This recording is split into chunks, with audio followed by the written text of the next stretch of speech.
Bab 3763-3764.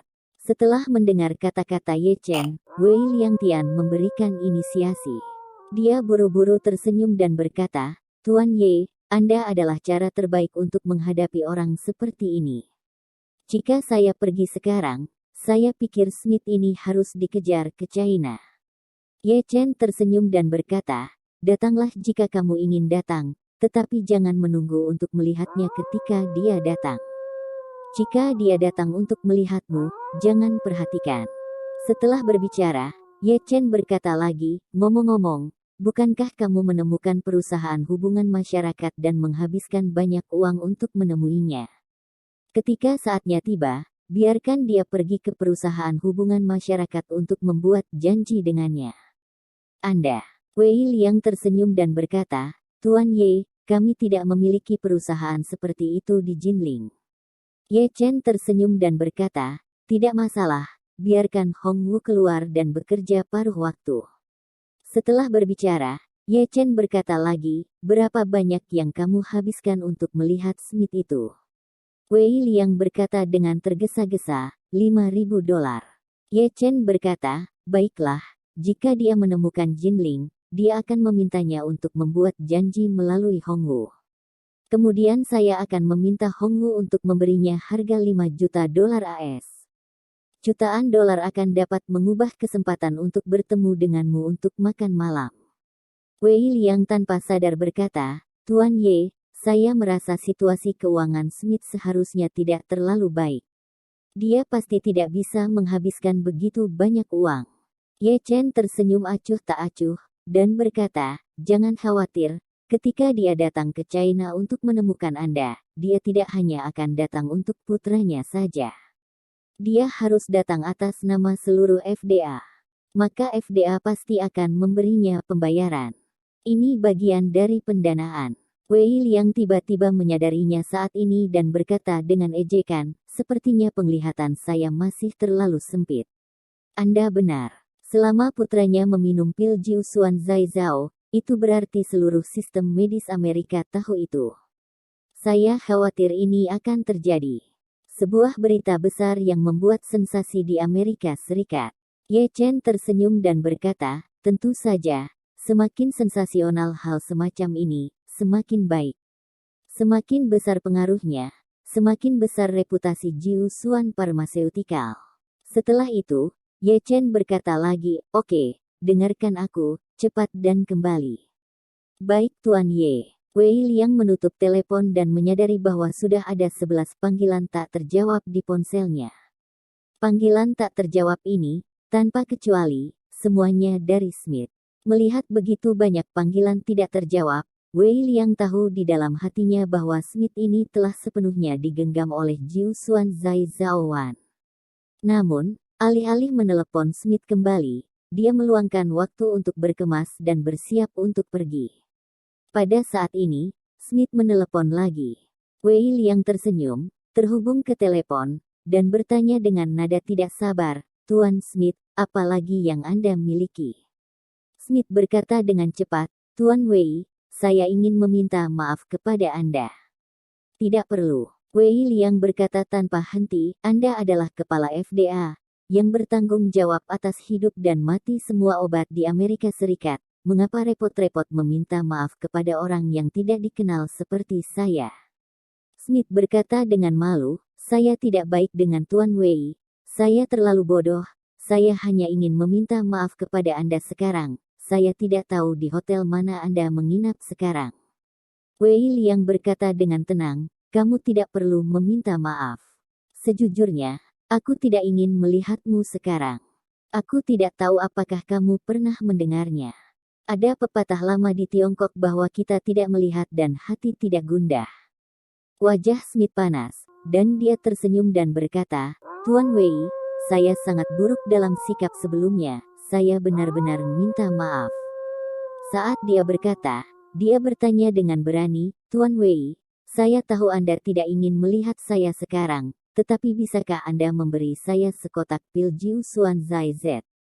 Anak saya mungkin harus bergantung pada obat ini untuk selamatkan nyawanya." Wei Liang tidak menjawab pertanyaannya, tetapi bertanya kepadanya, bagaimana situasi putramu? Smith buru-buru berkata, ada peningkatan yang nyata. Dokter mengatakan bahwa dia untuk sementara keluar dari bahaya. Wei Liang bertanya, berapa banyak pil yang kamu berikan padanya? 1. Wei Liang berkata, pil Jiu Xuan Zai Zhao kami tidak memiliki efek samping. Jika kondisinya lebih kritis, Anda dapat memberinya beberapa pil lagi, satu setiap setengah jam, dan makan ke-7 pil. Setidaknya bisa menjamin bahwa dia tidak akan mengancam jiwanya dalam 2 hingga 3 bulan ke depan. Jika tidak, jika sel-sel kanker terus menyebar dan tumbuh, dia mungkin segera jatuh ke dalam keadaan sakit kritis lagi. Smith buru-buru bertanya, jika Anda menghabiskan semua obat hari ini, apa yang akan Anda lakukan besok? Wei Liang membuka mulutnya dan berkata, saya sudah mengatakan bahwa meminum semua obat hari ini akan memastikan bahwa hidupnya akan bertahan setidaknya selama 2 atau 3 bulan. Jika sel kanker dikendalikan dengan baik, bukan tidak mungkin untuk hidup selama itu, setengah tahun lagi. Adapun obat yang tersisa, mari kita bicara lain hari. Petik 2. Setelah berbicara, Wei Liang berkata lagi, Tuan Smith, saya harus istirahat sekarang, selamat tinggal. Segera setelah itu, Wei Liang tidak menunggu Smith untuk menjawab, dan mengakhiri panggilannya lagi. Begitu telepon ditutup, Wei Liang segera menelepon anggota kru, meminta mereka untuk mengajukan rute, bersiap untuk lepas landas, dan segera bergegas ke bandara.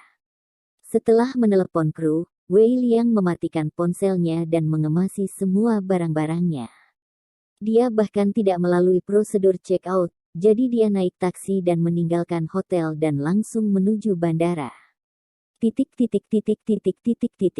Tetapi Smith, yang berada di rumah sakit saat ini, masih tidak menyerah sekotak pil Jiu Xuan Zai Zhao Wei Liang.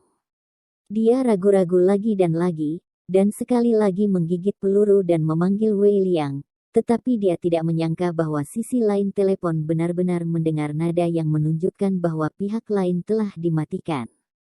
Smith merasa sangat menyesal di dalam hatinya. Dia sudah mengetahui hal ini sejak lama. Dia tidak berani berpura-pura memaksa Wei Liang untuk membunuhnya. Dia harus mengambil semua 2 kotak Jiu Xuan Zai Zhao Wan jika dia mengatakan sesuatu. Sayangnya, sekarang dia tidak menyesal minum obat, jadi dia hanya bisa memfokuskan kembali perhatiannya pada putranya Jimmy dulu. Smith mengingat apa yang Wei Liang katakan. Wei Liang berkata bahwa dia bisa memberi putranya 7 pil Jiu Xuan Zai Zhao, dan Smith segera merasa sedikit tak tertahankan. Jadi dia segera berkata kepada istrinya, Jenny, beri Jimmy 1 pil lagi, dan kemudian ingat waktunya. Beri dia 1 pil setiap setengah jam. Saya hanya bertanya kepada orang yang bertanggung jawab di sana. Dia mengatakan bahwa pasien yang sakit kritis dapat lakukanlah. Makan lebih banyak sekaligus agar situasinya cepat membaik. Jenny tidak sabar untuk membiarkan putranya minum pil kedua besok, tetapi ketika dia mendengar ini, dia segera mengambil pil lain. Tepat ketika dia hendak menyerahkannya kepada putranya, dia teringat sesuatu, dan buru-buru bertanya, bagaimana jika tidak ada obat setelah kotak obat ini habis? Smith buru-buru berkata, saya akan menemukan jalan nanti. Dia mengatakan bahwa selama hari ini terkonsolidasi dengan baik, Jimmy pasti tidak akan dalam bahaya hidup dalam 2 atau 3 bulan ke depan. Jika Anda beruntung, akan ada harapan untuk lebih dari setengah tahun. Jenny merasa lega dan buru-buru berkata kepada Jimmy, Jimmy, aku akan segera minum obat ini. Pada saat ini, saraf sensitif terkait karir Smith juga segera menegang. Dia segera berkata kepada istrinya, Jenny, tunggu sebentar. Tunggu beberapa menit sebelum memberi Jimmy obat. Tepat ketika Jenny terkejut, dia dengan cepat berkata kepada dokter yang merawat, cepat panggil. Tepat ketika Jenny terkejut, dia dengan cepat berkata kepada dokter yang merawat, cepat panggil semua orangmu.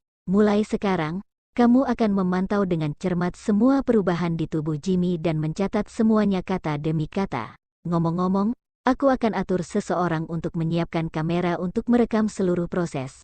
Saya ingin melihat lebih dekat seberapa kuat obat ini. Bagus, dokter yang merawat tidak bisa menunggu sekarang. Dia baru saja melewatkan seluruh proses Jimmy minum obat, dan hanya melihat satu hasil ketika dia bergegas ke sana. Jadi sekarang dia juga ingin menyaksikan dengan matanya sendiri betapa menakjubkan obat ini. Bersambung.